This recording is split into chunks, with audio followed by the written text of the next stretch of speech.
Hello guys. Today I will be telling you how to travel between universes. Doing this would obviously be very impossible. The chance that there are even multiple universes is very slim. And escaping our universe would also be near impossible, due to the huge three-dimensional brain trapping the universe. But I will be telling you possible ways you could get around this. So the universe is currently expanding at a rate of about 2,094,750 kilometers per second, and that number will get 1 kilometer more about once every 6,000 to 7,000 years. This means that if we used the fastest man-made spacecraft which traveled at 450,000 miles per hour, we would get to the border in around 6.9298781 E plus 13 years. We obviously do not have that much time, so we will have to somehow find a better way. We could use a thing called warp drives, which can travel at the speed of light.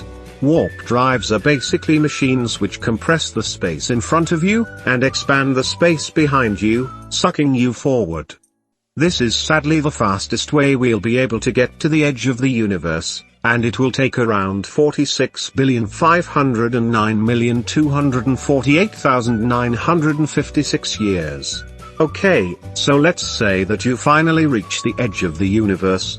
Then, you will have to slow your warp drive down, so you won't instantly explode on impact to the universe's edge. Then, you will have to use a laser or gun powerful enough to break the extremely large three-dimensional brain, known as the bulk.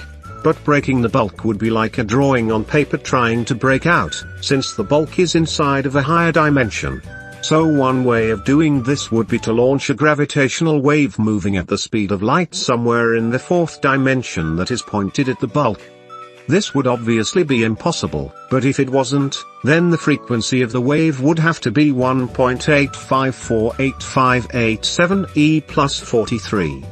This would also be impossible, because whatever you used to create the gravitational wave would have to move at least 10 E plus 33 times faster than light, assuming that you would want to make a hole with a diameter of 1 meter.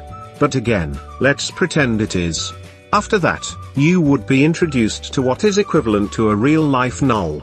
You would probably have to abandon your warp drive at this point because there is no more space to warp. And I guess I have to end the video right here because from now on, it gets very complicated. But don't worry, I will be making part 2 next week.